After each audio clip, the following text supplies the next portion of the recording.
네, 오늘 말씀 제목은요, 말씀이 들리지 않으면 스스로를 해야 합니다. 라는 제목으로 잡았는데, 그게 7절에 나오기 때문이에요. 7절에요. 하나님 말씀에 순종하지 않으면요, 스스로 해야 할 수밖에 없다. 이걸 자해라고 하잖아요. 예, 이렇게 하나님 말씀을 듣지 않고 불순종으로 나아가는 것은요, 스스로를 해야 한다고 말씀해주고 있는 것이에요. 그러니까 우리가요, 참 말씀이 들리지 않으면요, 어떤 모습, 어떤 모양이라도 스스로를 해하게 되어 있습니다. 예를 들어서요, 중독에 빠졌다고 생각해 봅시다. 그렇다면 어떤 중독이라고 해도요, 나를 해하게 되어 있는 것이겠죠. 그렇기 때문에 저와 여러분들의 삶에 하나님이 주인이 되지 않으면 스스로의 인생을 스스로 갉아먹을 수밖에 없다라는 것을 알아야 한다라는 것이에요. 그래서 우리들에게 필요한 것을 좀 같이 나눌 텐데요. 첫 번째로요. 그렇기에 첫 번째로 말씀을 꾸준히 들어야 합니다. 1절인데요. 유다의 왕 요시아의 아들 여호야김 넷째 해 곧 바벨론 왕 느부갓네살 원년에 유다의 모든 백성에 관한 말씀이 예레미야에게 임하니라.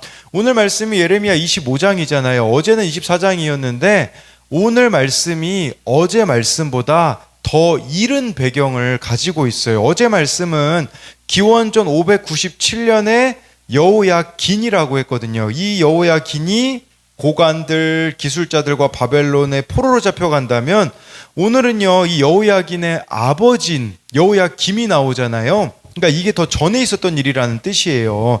여호야김이 왕이 된 지 4년째였기 때문에 이때는 기원전 605년으로 추정을 합니다. 그래서 오늘 말씀은 기원전 605년, 어제 말씀은 기원전 597년. 그래서 오늘 말씀이 더 앞선 내용이라고 볼 수 있는데, 제가 이렇게 기원전 605년이라고 말씀드릴 수 있는 이유는 3절에 나오기 때문이거든요. 근데 우리 3, 4절을 보면 유다의 왕 아몬의 아들 요시야 왕 13째 해부터 오늘까지 23년 동안 여호와의 말씀이 내게 임함으로 내가 너에게 꾸준히 일렀으나 너희가 순종하지 아니하였느니라. 그러므로 여호와께서 그의 모든 종 선지자를 너에게 끊임없이 보내셨으나 너희가 순종하지 아니하였으며 귀를 기울여 듣지도 아니하였도다. 그래서 3절에 보면요, 제가 이게 기원전 605년이라고 말씀드릴 수 있는 이유는 요시야 왕 13째부터 23년 동안 이렇게 예레미야를 통해 하나님의 말씀을 전했기 때문에 이 계산으로 인하여 보면 기원전 605년이라고 할 수 있어요. 이때는 여호야김 왕 넷째라고 볼 수 있는 거죠. 여기서 주목해서 봐야 되는 것은요, 3절에 내가 너희에게 꾸준히 일렀으나예요. 여기서 두 가지를 살펴볼 수 있는데, 예레미야에게는 끊임없이 말씀이 임했다라는 뜻이에요. 근데 여기서 꾸준히 일렀으나라는 말은 일찍 일어나다, 열심히 하다, 반복하다라는 뜻이에요. 저에게는 좀 이렇게 다가오더라고요. 말씀이 잘 들리는 구조로 나를 밀어 넣었다라는 의미가 될 수 있더라고요. 그러니까 예레미야가 23년 동안 말씀을 전했다라는 것은 무슨 말일까요? 23년 동안이나 하나님 말씀을 잘 들었다라는 거거든요. 그렇다면요, 저와 여러분들의 삶에도 꾸준히 말씀이 잘 들리는 구조가 있어야 된다라는 거겠죠.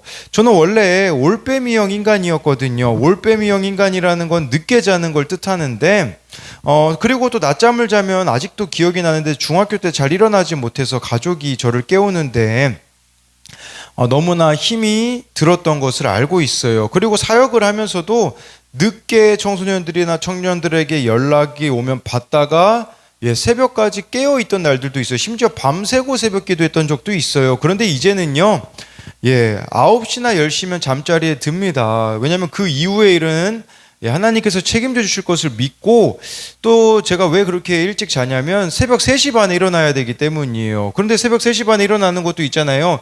이때 일어나는 게 중요한 게 아니라 9시나 10시에 자는 게 중요해요. 예를 들어 11시에 자잖아요. 그러면 3시 반에 일어나도요, 피곤해가지고 집중을 못해요. 뭘 이야기 드리고자 하는 거냐면, 저와 여러분들이요, 말씀을 집중할 수 있도록 삶의 구조를 바꾸라는 말이에요. 우리가요, 꾸준히 이렇게 습관처럼 말씀을 듣지 않는 구조 속에 내 삶을, 기도도 하지 못하게 만드는 그 구조가 있을 수 있어요. 그러면 고쳐야 되는 거겠죠. 그러니까 말씀이 잘 들리는 구조로 나의 삶을 체질 개선을 해야 된다라는 것이에요. 또 여기서 꾸준히 일러스나라는 것은 하나님의 말씀은 꾸준히 우리들에게 선포되고 있다라는 것이에요. 근데 문제는 내가 안 듣는다라는 거죠. 왜 안 듣고 있을까요?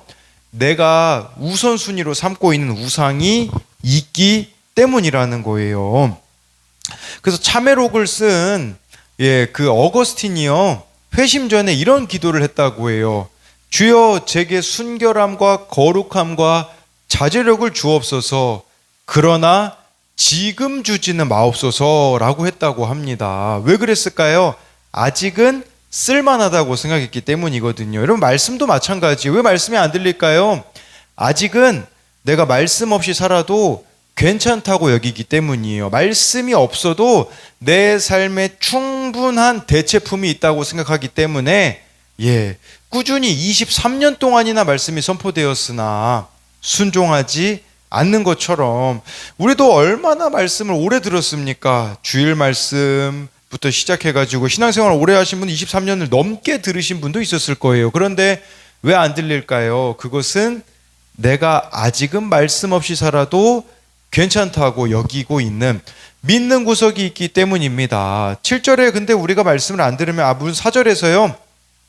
여기서 우리가 또 주목해야 되는 것은 끊임없이 보내셨으나, 이걸 좀 주목해 주시면 이따가 이어서 이것에 대한 또 설명이 나오거든요. 선지자들을 끊임없이 하나님이 보내셨다. 이것을 좀 기억해 두면 좋을 것 같습니다. 그래서요, 우리가 이 말씀을 듣지 않으면 7절에 보니까요, 어떤 일이 벌어지냐?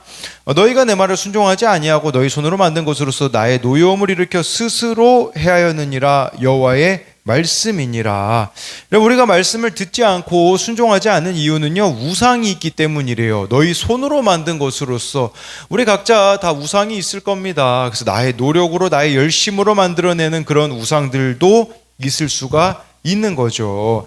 여러분, 근데요, 우리가 말씀을 듣지 않고 다른 것들을 취하면요, 이것들이 예를 들면 중독을 만들어내기도 합니다. 제가 어느 철인 3종 경기에 빠진 분을 보셨거든요. 이분이 나이가 거의 60이 넘으셨는데 그분은요, 매일 운동을 해요. 매일 일은 시장에서 액세서리 파는 것을 하기 때문에 오전 운동이 끝나고 오후쯤에 가서 일하는데요, 오전에요, 매일 뛰고 자전거 타고 수영하는 일상을 보냅니다. 그런데 이분이요, 의사에게 건강 진단을 받거든요. 의사가 뭐라고 이야기하냐? 과하다라는 거예요. 위험하다고 이야기를 하더라고요. 그리고요, 이분이 운동에만 미쳐 있다 보니까 이분 집을 영상에서 보여주는데요, 혼자 사세요. 가족이 있었어요. 근데 운동에만 미쳐 있다 보니까 가족들이 다 그를 떠났다고 이야기를 하더라고요. 왜 그랬을까요? 운동밖에 모르기 때문이죠. 이게 스스로를 해야 하는 거예요. 저와 여러분들이요, 하나님이 주인이 되지 않잖아요. 스스로를 해할 수밖에 없다라는 것을 말씀해 주고 있는 것이에요. 이 스스로를 해할 수밖에 없어서 결국은 자기가 자기 주인이 되는 인생은요, 나를 해치고 다른 이들을 해치는 삶이 될 수밖에 없다는 것을 기억해야 된다라는 것이에요. 묵상 간증 척척척 안에 보면요, 어느 분의 간증이 나오는데 이분은 마음으로 아이들이 다 크면 남편과 이혼하겠다라는 악한 길과 악행을 계획했다고 말씀하세요. 거기다가 이런 내용이 나오더라고요. 그러다 갑자기 딸이 백혈병 진단을 받고 큰아들이 모야 병으로 천국에 가는 사건이 연이어 찾아왔습니다. 큰 충격을 받은 저는 인생이 다 끝난 줄 알았습니다. 그때 하나님은 저를 날마다 큐티하는 공동체로 인도해 주셨습니다. 그리고 저는 구속사의 말씀을 들으면서 딸과 아들에게 찾아온 일이 저를 구원하시기 위한 사건임을 알게 되었습니다. 남편이 구원을 위해 수고했음도 깨달아졌습니다. 이게 뭘 이야기하는 거겠습니까? 내가 주인이 됐을 때 가족을 해하고 있었다라는 것을 말씀드리는 거죠. 그러나 말씀이 들리니 어떻게 되어집니까? 그 스스로를 해하는 것과 같은 사건들이 구원의 사건으로 해석이 되었다라는 것이죠. 정말 저와 여러분들의 말씀이 들릴 수만 있다면 스스로를 해하고 있는 그것들이 구원의 사건으로 하나님이 바꾸어 주신다라는 것을 볼 수가 있습니다. 그래서 이것에 대한 적용 질문은 꾸준히 말씀이 들리기 위해 정해놓은 구별된 시간과 장소가 나에게 있습니까? 쉽게 말씀드리면 여전한 방식이 있냐라는 뜻입니다. 그래서 우리들에게는 이 여전한 방식이 말씀이 들릴 수밖에 없는 구조 속으로 나를 밀어 넣어야 된다라는 것이고요. 또 한 가지는요, 나에게 말씀이 들리지 않고 있기에, 그러니까 이게 안 들린다는 것은 내가 내 인생의 주인이라는 거겠죠. 그래서 자신을 해하고 있는 것은 무엇입니까? 내가 주인이기에 뭐 중독에 빠지고 다른 우상들에 빠져 있기에 그것이 나를 해하고 있는 게 무엇인지를 묻는 겁니다. 두 번째로요, 말씀을 꾸준히 듣지 않으면 일상이 망가집니다. 8절 9절인데요. 그러므로 만군의 여호와께서 이와 같이 말씀하시니라. 너희가 내 말을 듣지 아니하였느니라. 보라, 내가 북쪽 모든 종족과 내 종 바벨론의 왕 느부갓네살을 불러다가 이 땅과 그 주민과 사방 모든 나라를 쳐서 진멸하여 그들을 놀램과 비웃음거리가 되게 하며 땅으로 영원한 폐허가 되게 할 것이라. 여호와의 말씀이니라. 8절에요. 이들이 하나님 말씀을 듣지 않았습니다. 그렇기 때문에요. 근데 여기 듣지 않았다라는 것은 이미 하나님께서요, 충분한 기회를 주셨어요. 기다리셨어요. 그런데 여러분, 그 기다림에는 끝이 있다는 것을 아셔야 합니다. 9절에 보니까 그래서 하나님이요, 여기 바벨론 왕 느부갓네살을 통하여서 남유다를 심판할 수밖에 없다고 말씀드리는데, 제가 아까 여러분들에게 4절에 그의 종 선지자를 너에게 끊임없이 보내셨으나를 기억하라고 하셨잖아요. 그 보내셨으나라는 단어가요, 9절에 보면 여기 불러다가 라는 단어와 똑같은 히브리어가 쓰였어요. 무슨 말이냐면 하나님께서는 선지자를 보내어 4절 말씀에 의하면 끊임없이 말씀을 전하게 하셨대요. 선지자들을 보내셨어요. 근데 문제는 남유다 백성들이 안 들으니 느부갓네살 이 바벨론 왕을 보내실 수밖에 없었다라는 뜻이에요. 같이 보냈다라는 단어가 쓰였다라는 거죠. 이걸 보면요, 무슨 의미냐면 우리가 평소에 하나님 말씀을 잘 듣고 순종하면 하나님이 느부갓네살 왕을 보내지 않아도 되는데, 많은 사람들이요, 선지자들을 하나님이 보내실 때는 듣지 않다가 결국에는 하나님께서 느부갓네살 왕을 보내실 수밖에 없는 지경에 이를 수밖에 없다라는 것을 말씀해 주고 있는 것이죠. 10절 11절에 보니까요, 내가 그들 중에서 기뻐하는 소리와 즐거워하는 소리와 신랑의 소리와 신부의 소리와 맷돌 소리와 등불빛이 끊어지게 하리니 이 모든 땅이 폐허가 되어 놀랄 일이 될 것이며 이 민족들은 70년 동안 바벨론의 왕을 섬기리라. 이렇게 불순종하니까요, 10절에 보니까요, 일상적이었던 일들이 사라진다라는 뜻이에요. 그래서 여기서 보니까 기뻐하는 소리, 즐거워하는 소리, 신랑의 소리, 신부의 소리. 신랑의 소리와 신부의 소리는요, 뭐겠습니까? 남녀 결혼이 불가능하게 될 거라는 거겠죠. 이렇게 결혼이 불가능하게 되니까 그 다음에는 뭐가 이제 없어지겠습니까? 자녀 출산이 금지될 것임을 보여주고 있는 것이에요. 그러면서 여기에요, 맷돌 소리, 등불빛이 끊어진다라는 것은 무슨 말이냐면 칼과 기근과 전염병 등으로 맷돌을 갈 사람이 없어지고, 맷돌이 있다고 해도요, 갈 사람이 없어지고 또 맷돌로 갈아야 할 곡물조차도 사라질 거라는 것이에요. 그리고 등불빛이 사라진다라는 것은요, 이것도 두 가지 의미가 있어요. 등불을 켤 사람이 없어질 거다. 그리고요, 등불을 켜는데 사용되는 기름조차 고갈될 것이다 라고 말씀해 주고 있어요. 이 맷돌 소리와 등불 빛이요, 끊어진다라는 것은 이게 의미하는 건 일상적인 삶이거든요. 우리가 누리던 일상이 사라지게 될 것임을 말씀해 주고 있는 것이죠. 그런데 여러분, 이게 지금 우리나라에서도 일어난 일이 아닐까요? 제가 우선 봤을 때 신랑의 소리, 신부의 소리가 그치고 있잖아요.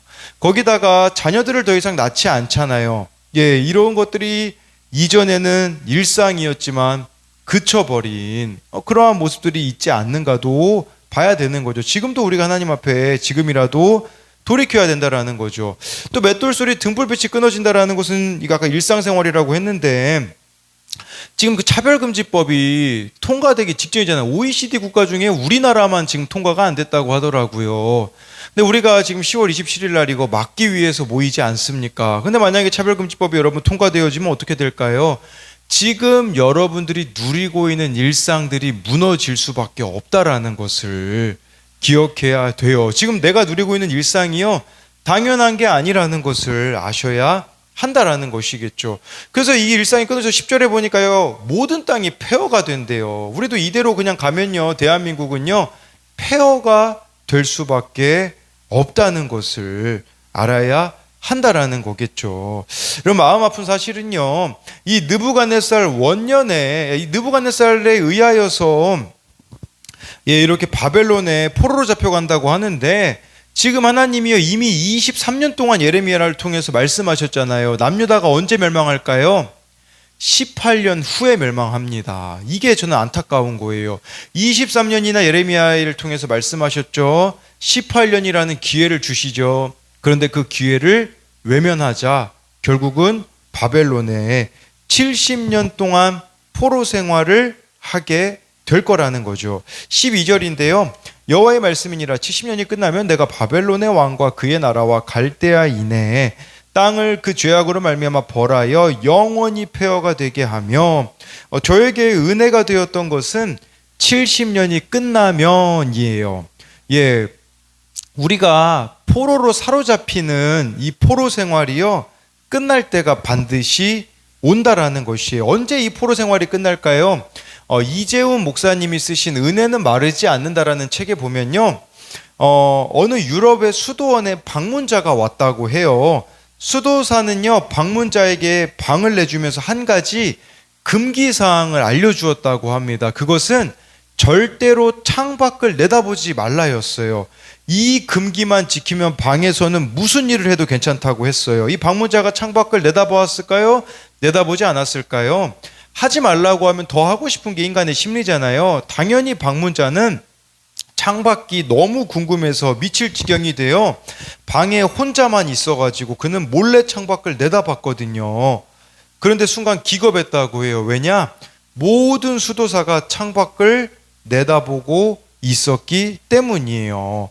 그 수도원을 방문한 사람들은 똑같은 금기를 전달받았지만 한 사람도 예외 없이 금기를 깼어요. 왜 수도원은 방문자들에게 이런 금기를 줬을까요?